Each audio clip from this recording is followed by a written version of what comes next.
എങ്ങനെയാണ് ഇന്ത്യയിലെ പ്രമുഖ ഓട്ടോ പാർട്സ് കമ്പനികളിലൊന്ന് തകർന്നു വീണത്? ആയിരക്കണക്കിന് കോടി രൂപയുടെ കടത്തിലേക്ക് ഒരു വമ്പൻ കമ്പനി എങ്ങനെയാണ് കൂപ്പുകുത്തിയത്? ഇന്ത്യയിലെ ഏറ്റവും വലിയ പാപ്പരത്ത നടപടികളിൽ ഒന്നായി ആംടെക് ഓട്ടോ എങ്ങനെ മാറി? ഒരു കാലത്ത് ഇന്ത്യയിലെ വാഹന നിർമ്മാണ മേഖലയുടെ നട്ടെല്ലായിരുന്നു ഈ കമ്പനി. വമ്പൻ വാഹന നിർമ്മാതാക്കൾക്കെല്ലാം മെഷീൻ പാർട്സ് നൽകിയിരുന്നത് ഇവരാണ്. എന്നാൽ പെട്ടെന്നൊരു ദിവസം അവർക്ക് വായ്പ തിരിച്ചടയ്ക്കാൻ കഴിഞ്ഞില്ല. ആയിരക്കണക്കിന് കോടി രൂപ ബാങ്കുകൾക്ക് നഷ്ടമായി. എന്താണ് ആംടെക് ഓട്ടോയ്ക്ക് യഥാർത്ഥത്തിൽ സംഭവിച്ചത്? ഒരു വലിയ ബിസിനസ് സാമ്രാജ്യത്തിന്റെ തകർച്ചയുടെ കഥയാണിത്. ഇത് വെറും ഒരു സാമ്പത്തിക തകർച്ച മാത്രമല്ല, അമിതമായ കടം ഒരു കമ്പനിയെ എങ്ങനെ ഇല്ലാതാക്കും എന്നതിന്റെ ഏറ്റവും വലിയ ഉദാഹരണമാണ്. ആംടെക് ഓട്ടോ വെറും ഒരു സാധാരണ കമ്പനി ആയിരുന്നില്ല. ഇന്ത്യയിലെ ഏറ്റവും വലിയ ഓട്ടോ കമ്പോണൻസ് നിർമ്മിക്കുന്ന കമ്പനികളിൽ ഒന്നായിരുന്നു അത്. 1980കളിൽ തുടക്കം കുറിച്ച ഈ കമ്പനി വളരെ വേഗം തന്നെ വാഹന വ്യവസായത്തിൽ ശ്രദ്ധേയമായി. Maruti Suzuki, Tata Motors, Hyundai, Ford തുടങ്ങിയ പ്രമുഖ വാഹന നിർമ്മാതാക്കൾക്കെല്ലാം യന്ത്രഭാഗങ്ങൾ വിതരണം ചെയ്തിരുന്നത് ആംടെക് ഓട്ടോ ആയിരുന്നു. വാഹനങ്ങളുടെ എഞ്ചിൻ ഭാഗങ്ങൾ, ഗിയറുകൾ തുടങ്ങിയവ നിർമ്മിക്കുന്നതിൽ ഇവർ മുൻപന്തിയിലായിരുന്നു. അതിനാൽ തന്നെ ഇന്ത്യൻ ഓട്ടോമൊബൈൽ വ്യവസായത്തിൽ ഈ കമ്പനിക്ക് വളരെ വലിയ സ്ഥാനമുണ്ടായിരുന്നു. എല്ലാവരും വളരെ മികച്ചതും ലാഭകരവുമായ ഒരു കമ്പനിയായാണ് ആംടെക് ഓട്ടോയെ കണ്ടിരുന്നത്. വർഷങ്ങളോളം അവർ മികച്ച വരുമാനമുണ്ടാക്കി. ഓഹരി വിപണിയിലും നിക്ഷേപകർക്ക് ഈ കമ്പനിയിൽ വലിയ വിശ്വാസമായിരുന്നു. എന്നാൽ ഈ വലിയ വിജയത്തിനു പിന്നിൽ പുറത്തു കാണാത്ത ചില പ്രശ്നങ്ങൾ ഒളിച്ചിരിപ്പുണ്ടായിരുന്നു. 1985 ഒക്ടോബർ 3-നാണ് ഈ കമ്പനി ആരംഭിച്ചത്. അന്ന് കമ്പനിയുടെ പേര് AM മെറ്റൽ കാസ്റ്റ് ലിമിറ്റഡ് എന്നായിരുന്നു. പിന്നീട് 1987 നവംബറിൽ ഇതിന്റെ പേര് ആംടെക് ഓട്ടോ ലിമിറ്റഡ് എന്ന് മാറ്റി. അരവിന്ദ് ദാം എന്ന ബിസിനസ്സുകാരനായിരുന്നു ഈ കമ്പനിയുടെ സ്ഥാപകനും പ്രധാന പ്രൊമോട്ടറും. തുടക്കത്തിൽ വളരെ ചെറിയ രീതിയിലായിരുന്നു പ്രവർത്തനം. വാഹനങ്ങൾക്ക് വേണ്ടിയുള്ള ഇരുമ്പ്, അലൂമിനിയം ഭാഗങ്ങൾ നിർമ്മിക്കുകയായിരുന്നു പ്രധാന ജോലി. 1993-ൽ ഹരിയാനയിലെ ഗുഡ്ഗാവിൽ ആദ്യത്തെ ഫോർജിംഗ് യൂണിറ്റ് തുടങ്ങി. ഇതിനുശേഷം കമ്പനി അതിവേഗം വളരാൻ തുടങ്ങി. 1990കളിലും 2000ത്തിന്റെ തുടക്കത്തിലും കമ്പനി വലിയ വിപുലീകരണത്തിന് തയ്യാറെടുത്തു. മറ്റ് കമ്പനികളുമായി ചേർന്ന് പുതിയ ബിസിനസ്സുകൾ തുടങ്ങി.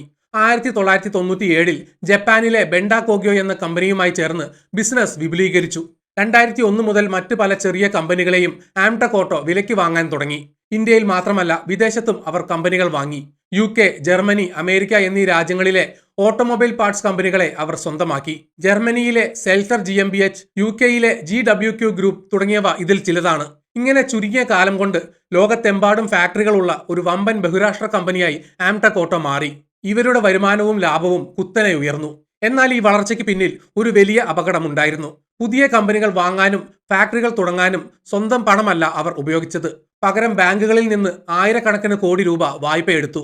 വളരെ വേഗത്തിൽ ലോകം മുഴുവൻ ബിസിനസ് വ്യാപിപ്പിക്കുക എന്നതായിരുന്നു കമ്പനിയുടെ ലക്ഷ്യം. ഇതിനായി വലിയ തോതിൽ അവർ കടം വാങ്ങി. ഒരു കമ്പനി വാങ്ങി അവിടെ നിന്ന് കിട്ടുന്ന ലാഭം ഉപയോഗിച്ച് കടം വീട്ടാമെന്നായിരുന്നു അവർ കരുതിയത്. പക്ഷെ കാര്യങ്ങൾ വിചാരിച്ചതുപോലെ നടന്നില്ല. 2008ലെ ലോക സാമ്പത്തിക മാന്ദ്യം വാഹന വ്യവസായത്തെയും ബാധിച്ചു. പുതിയ വാഹനങ്ങളുടെ വിൽപ്പന കുറഞ്ഞു. ഇത് ആംടെക് ഓട്ടോയുടെ വരുമാനത്തെ നേരിട്ട് ബാധിച്ചു. യൂറോപ്പിലെ വിപണിയിൽ വലിയ തകർച്ചയുണ്ടായി. അവിടെ വാങ്ങിയ കമ്പനികളിൽ നിന്ന് പ്രതീക്ഷിച്ച ലാഭം കിട്ടിയില്ല. വരുമാനം കുറഞ്ഞെങ്കിലും ബാങ്കുകൾക്ക് കൊടുക്കേണ്ട പലിശയും തിരിച്ചടവും കമ്പനിക്ക് ഒരു വലിയ ഭാരമായി മാറി. വർഷങ്ങൾ കഴിയുന്തോറും കടം പെരുകി വന്നു. കമ്പനിയുടെ ലാഭം വായ്പകളുടെ പലിശ അടയ്ക്കാൻ പോലും തികയാത്ത അവസ്ഥയിലേക്ക് കാര്യങ്ങൾ എത്തി. 2015ലാണ് ആംടെക് ഓട്ടോയുടെ യഥാർത്ഥ സാമ്പത്തിക പ്രതിസന്ധി പുറംലോകം അറിയുന്നത്. ബോണ്ടുകൾ വഴി കമ്പനി നിക്ഷേപകരിൽ നിന്നും പണം സമാഹരിച്ചിരുന്നു. 2015 സെപ്റ്റംബറിൽ ഏകദേശം 800 കോടി രൂപയുടെ ബോണ്ട് തിരിച്ചടവ് കമ്പനി മുടക്കി.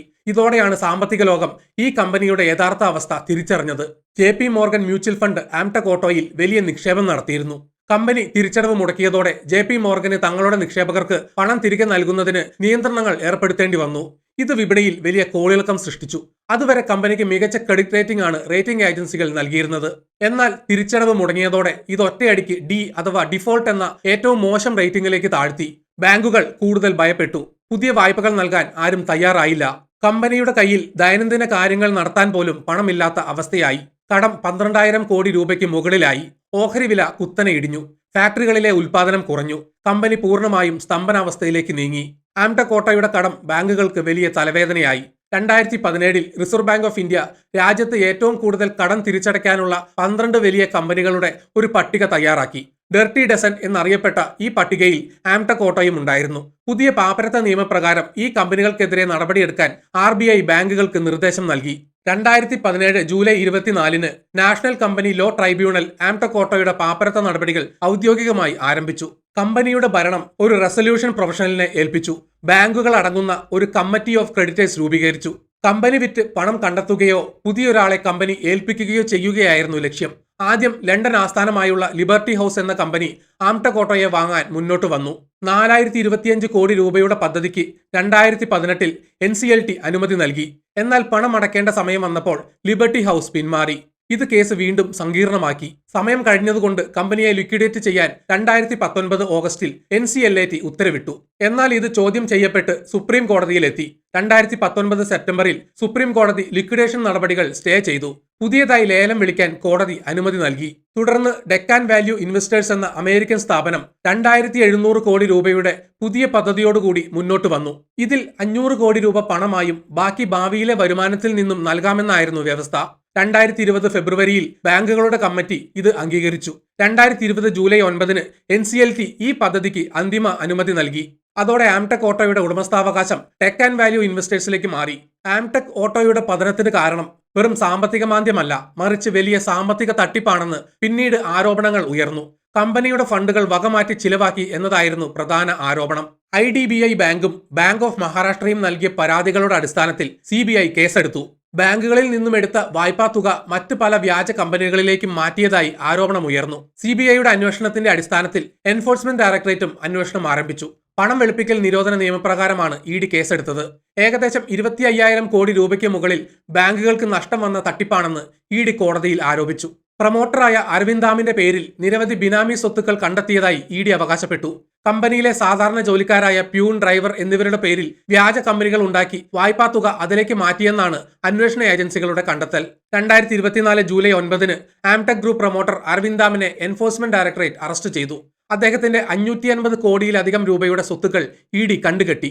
രാജസ്ഥാനിലെയും പഞ്ചാബിലെയും 100 കണക്കിന് ഏക്കർ ഭൂമിയും ഇതിൽ ഉൾപ്പെടുന്നു.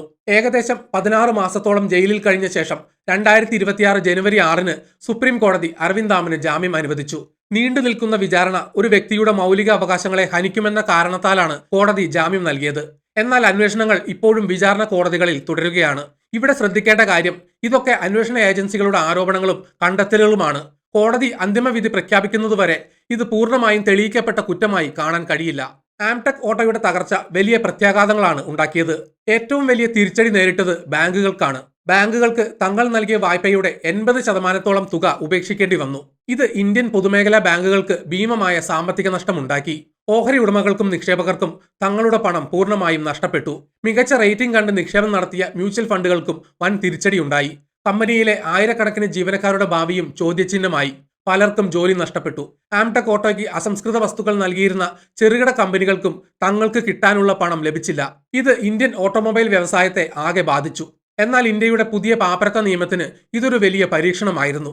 ഇത്രയും വലിയൊരു കമ്പനിയുടെ കേസ് സുപ്രീം കോടതി വരെ നീണ്ടുനിന്നത് നിയമത്തിലെ പല പോരായ്മകളും പരിഹരിക്കാൻ സർക്കാരിനെ സഹായിച്ചു. ഇപ്പോൾ ആംടെക് ഓട്ടോയുടെ പൂർണ്ണ നിയന്ത്രണം അമേരിക്കൻ കമ്പനിയായ ഡെക്കാൻ വാല്യൂ ഇൻവെസ്റ്റേഴ്സിന്റെ കൈകളിലാണ്. പാപ്പരത്ത നടപടികൾ വിജയകരമായി പൂർത്തിയാക്കിയ ശേഷം കമ്പനിയുടെ രൂപഘടനയിൽ വലിയ മാറ്റങ്ങൾ വരുത്തി. കമ്പനിയുടെ പേര് റിവൻ പ്രിസിഷൻ എഞ്ചിനീയറിംഗ് ലിമിറ്റഡ് എന്ന് പുനർനാമകരണം ചെയ്തു. ഓട്ടോമൊബൈൽ പാർട്സ് നിർമ്മാണം ഇപ്പോഴും നടക്കുന്നുണ്ട്. പുതിയ മാനേജ്മെന്റിന് കീഴിൽ കമ്പനി ബിസിനസ് മുന്നോട്ട് കൊണ്ടുപോകുന്നു. എന്നാൽ പഴയ പ്രൊമോട്ടർമാർക്ക് എതിരെയുള്ള നിയമ നടപടികൾ ഇപ്പോഴും തുടരുന്നു. സുപ്രീം കോടതി ജാമ്യം നൽകിയെങ്കിലും EDയുടെയും CBIയുടെയും അന്വേഷണങ്ങളും കോടതി വ്യവഹാരങ്ങളും ഡൽഹിയിൽ നടക്കുകയാണ്. ആംടെക് ഓട്ടോയുടെ കഥയിൽ നിന്ന് ബിസിനസ് ലോകത്തിനും നിക്ഷേപകർക്കും വലിയ പാഠങ്ങൾ പഠിക്കാനുണ്ട്. ഒന്നാമതായി, സ്വന്തം കഴിവിലധികം കടം വാങ്ങുന്നതിന്റെ അപകടം. വേഗത്തിൽ വളരാൻ വേണ്ടി ബാങ്കുകളിൽ നിന്ന് അമിതമായി വായ്പയെടുത്തതാണ് ഈ കമ്പനിയുടെ ആദ്യത്തെ തെറ്റ്. രണ്ടാമതായി, മറ്റ് കമ്പനികളെ അമിതമായി വില കൊടുത്തു വാങ്ങുന്നത്. ബിസിനസ് വിപുലീകരിക്കാൻ വേണ്ടി മാത്രം ലാഭകരമല്ലാത്ത കമ്പനികളെ വാങ്ങിക്കൂട്ടുന്നത് വലിയ സാമ്പത്തിക പ്രതിസന്ധിക്ക് കാരണമാകും. മൂന്നാമതായി, സുതാര്യതയും കോർപ്പറേറ്റ് ഗവേണൻസും. കമ്പനിയുടെ യഥാർത്ഥ സാമ്പത്തിക അവസ്ഥ നിക്ഷേപകരിൽ നിന്നും ബാങ്കുകളിൽ നിന്നും മറച്ചുവെക്കുന്നത് വലിയ കുറ്റമാണ്. കണക്കുകളിൽ കൃത്രിമം കാണിച്ചാൽ അതൊരു നാൾ പുറത്തു വരുമെന്ന് ഈ സംഭവം വ്യക്തമാക്കുന്നു. നിക്ഷേപകർക്കുള്ള പാഠം ഇതാണ്: റേറ്റിംഗ് ഏജൻസികൾ നൽകുന്ന ഉയർന്ന റേറ്റിംഗ് മാത്രം കണ്ട് ഒരു കമ്പനിയിൽ നിക്ഷേപിക്കരുത്. കമ്പനിയുടെ കടബാധ്യതകളെക്കുറിച്ച് സ്വന്തമായി പഠിക്കേണ്ടത് അത്യാവശ്യമാണ്. ഒരു ബിസിനസ് വളരുന്നത് കാണാൻ സന്തോഷമാണ്, എന്നാൽ ആ വളർച്ചയ്ക്ക് ഉറപ്പുള്ള ഒരു അടിത്തറ വേണം. അടിത്തറയില്ലാതെ കടത്തിന്മേൽ കെട്ടിപ്പൊക്കിയ ഒരു സാമ്രാജ്യം എപ്പോൾ വേണമെങ്കിലും തകർന്നു വീഴാമെന്നതിന്റെ വലിയ ചരിത്ര പാഠമാണ് ആംടെക് ഓട്ടോയുടെ പതനം. നിങ്ങൾക്ക് വീഡിയോ ഇഷ്ടപ്പെട്ടെങ്കിൽ ലൈക്ക് ചെയ്യുക. ചാനൽ സബ്സ്ക്രൈബ് ചെയ്തിട്ടില്ലെങ്കിൽ മറക്കാതെ സബ്സ്ക്രൈബ് ചെയ്യണം. നിങ്ങളുടെ വിലയേറിയ അഭിപ്രായങ്ങൾ കമന്റിൽ രേഖപ്പെടുത്തണം. നോട്ടിഫിക്കേഷൻ ബെൽ ബട്ടൺ അമർത്താൻ മറക്കരുത്. മറ്റൊരു വീഡിയോയുമായി വീണ്ടും കാണാം. ബൈ.